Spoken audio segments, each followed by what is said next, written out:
E para iniciar, a gente gostaria de trazer um texto que está nesse livro aqui. Está dando para ver, tia? Chama A Ética do Sinai.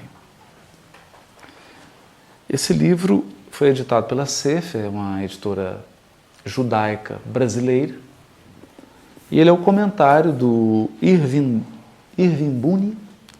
O Irving Boone foi um rabino em Nova York que viajava o mundo inteiro fazendo palestras sobre um tratado do Talmud chamado Avot.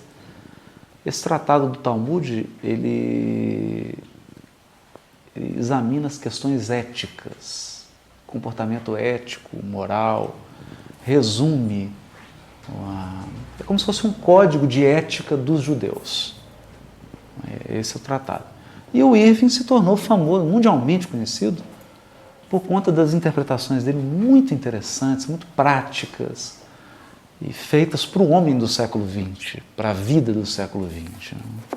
E tem uma parte muito interessante aqui nesse livro, que eu separei, que é a parte que ele fala sobre as nuances da interpretação bíblica dos judeus, do povo hebreu. E por que nós estamos trazendo isso aqui? Porque é bom repetir. Os livros do Velho Testamento, especialmente o livro de Gênesis, que nós vamos penetrar agora, foram escritos por hebreus. Não foram escritos por gregos, nem por romanos, nem por mesopotâmios, nem por chineses, nem por japoneses. Nós sabemos que todos os povos possuem a sua literatura, sobretudo a sua literatura religiosa, e todos eles contam com missionários que vieram impulsionar o pensamento religioso daquele povo, daquele agrupamento de espíritos que está reunido em função de afinidades étnicas. Porque nós sabemos que as nações funcionam como escolas para o espírito. Quando o espírito aprende todas as lições que aquele grupo nacional tem a lhe oferecer, ele muitas vezes se transfere para outros agrupamentos para recolher outras experiências espirituais. Porque cada povo tem suas ênfases, tem suas virtudes, tem também suas dificuldades, seus pontos fracos. E assim o espírito vai estagiando em várias civilizações.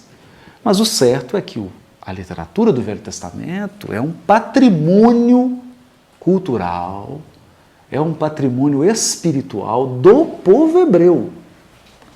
E durante 1500 anos, até a chegada de Jesus, e mesmo depois, eles continuam sendo os guardadores, os cuidadores desse patrimônio que nós aprendemos na doutrina espírita, constitui o patrimônio espiritual da primeira revelação.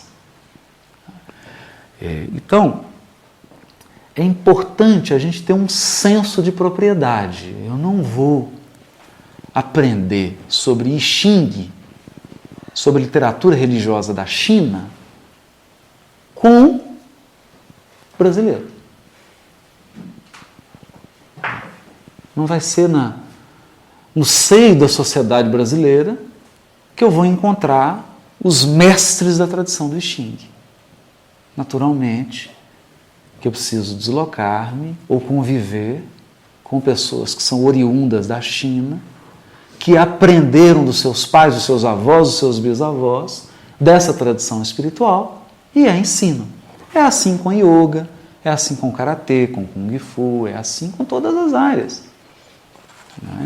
É assim com a Áustria, com a Alemanha, com os Estados Unidos. Cada qual tem as suas especialidades e não raro as criaturas se deslocam, viajam para terem contatos com os detentores daquela tradição cultural, religiosa, espiritual, para beber na fonte.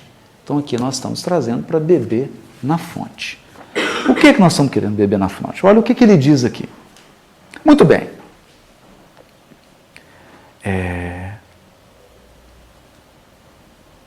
Não bastaria uma boa leitura do texto, seja em hebraico, seja numa boa tradução? Ele está falando sobre compreensão do texto. Essa leitura não seria suficiente para a compreensão e a inspiração? A resposta é sim, mas apenas em parte. Na visão profética de Jeremias, o Todo-Poderoso compara sua palavra com um martelo que despedaça a rocha. Isso está em Jeremias capítulo 23, versículo 29. A palavra de Deus é comparada a um martelo que despedaça uma rocha. E o Talmud comenta, tal qual a rocha que se parte em muitos fragmentos, sob o golpe do martelo, assim cada palavra do Santíssimo, bendito seja Ele, foi dividida em 70 expressões. Isso está no Tratado Shabat, página 83b, que é o verso da página. Olha que interessante. Como se cada texto tivesse 70 expressões, 70 interpretações. Claro que isso é um número simbólico. Né? Ninguém vai contar uma, duas, três, numerar 69, 70. 70 é um número místico do judaísmo, que quer dizer inúmeras, múltiplas. Não é as 70 faces da Torá. Exatamente. E é exatamente isso, as 70 faces da Torá. Então é isso aqui, 70 fragmentos.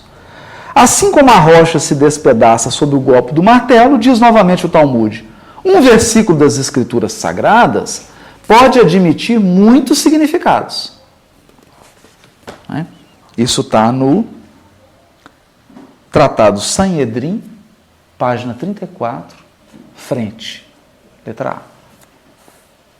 Portanto, o Midrash diz simplesmente, a Torá tem 70 faces.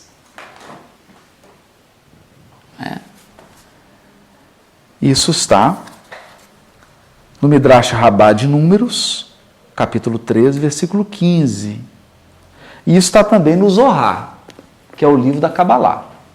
Ele diz assim, quando uma palavra foi impressa na rocha, quando o Todo-Poderoso grava um dos 10 mandamentos nas tábuas de pedra, 70 diferentes aspectos foram revelados na mesma. Olha que interessante. E o Zohar, capítulo 1, 43b, menciona que 70 explicações alternativas da Torá. E o capítulo 1, versículo 54a do Zohar diz, a Torá inteira pode ser exposta de 70 maneiras. O que nós estamos dizendo isso? Né? Que não existe a interpretação. A com artigo definido. E fechou a interpretação. Existe uma interpretação. Que é a interpretação a partir de uma perspectiva. A partir de um ponto que eu escolhi para olhar. É tanto que quando Jesus vai interpretar a parábola do semeador, temos isso lá em Marcos, né? Mateus, quando ele vai interpretar a parábola, ele conta outra. A interpretação dele é quase outra parábola. Ele não fecha a interpretação. O seu Honório adorava isso, né? Dizendo que a interpretação que fecha demais, que quer ter certeza demais, que quer esgotar o texto, é uma interpretação fundamentalista. Que a interpretação tem sempre que abrir. O texto pode ser visto de diversos ângulos, né? Então, há uma tradição, então, do povo hebreu que interpreta Gênesis. Isso é importante dizer. O protestantismo interpreta Gênesis, mas só há 500 anos. Só tem 500 anos que existe protestante. Só tem 500 anos que eles interpretam esse livro. O catolicismo interpreta esse livro há 1.700 anos. É mais tempo. Mas, agora, o povo hebreu interpreta há 3.500 anos. É mais um pouco. Tem mais tempo. Nós, espíritas, estamos interpretando esse livro há pouco mais de 150 anos. Há pouco mais de 150 anos. Então, quando Kardec coloca no primeiro capítulo de O Evangelho segundo o Espiritismo, não vim destruir a lei, nós precisamos fazer uma leitura ampla. É que a doutrina espírita não desperdiça trabalho de ninguém. Quer dizer, o Espiritismo não despreza o trabalho de missionários que durante 3.500 anos encarnaram e dedicaram a sua vida inteira para ficar interpretando esse texto. No povo hebreu. Nem os missionários que nasceram no protestantismo e muito menos os missionários que nasceram no catolicismo. Mas também a doutrina espírita não despreza os missionários que nasceram no movimento espírita e que deram a sua contribuição. Então a palavra aqui não é ou, é i. Não é essa interpretação ou aquela. É essa e aquela outra, e nós estamos fazendo um trabalho de soma. De soma. Estamos deixando isso muito claro, porque o trabalho que nós estamos fazendo aqui é uma interpretação. Nós estamos reunindo. E no Brasil, no mundo, quem está nos assistindo, se fizesse esse trabalho, alcançaria outros resultados também maravilhosos. E deve ser feito. A nossa esperança é que estudos do Novo Testamento, do Velho Testamento, se alacem por todo o Brasil, estudos à luz da doutrina espírita, e que as pessoas cada mais adquiram competência, desenvolvam habilidades e tragam visões novas, né? O que eu mais desejo é sentar e ouvir alguém dando um enfoque diferente, trazendo algo assim, falar, puxa vida, não vi.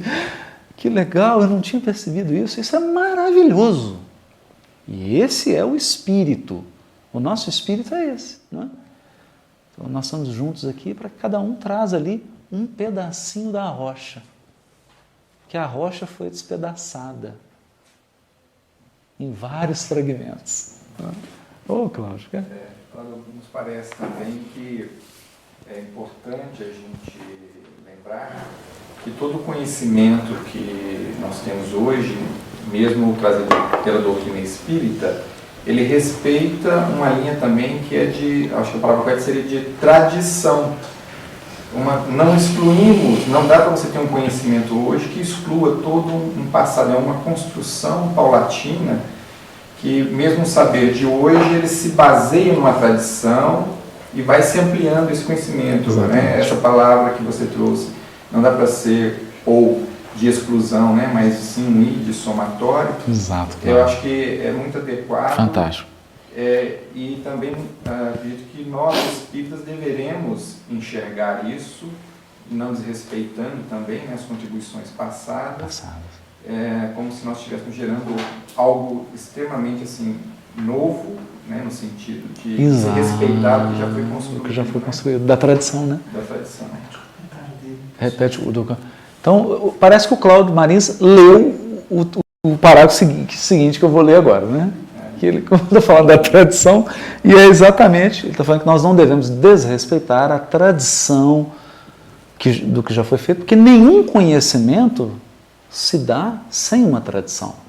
É dentro de uma tradição que o conhecimento se transmite. Mesmo quando esse conhecimento é prioritariamente escrito. Por trás da escrita tem todo um processo de tradição. Até hoje, né? Não é, Cláudio? Você vai produzir um livro, você está escrevendo a partir de uma tradição. De uma escola, de uma corrente, de uma linha.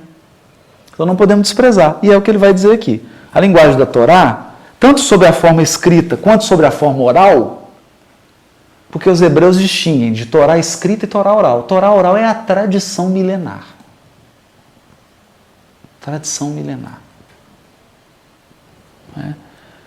É multifacetada, tem profundidades e níveis de significado insuspeitos.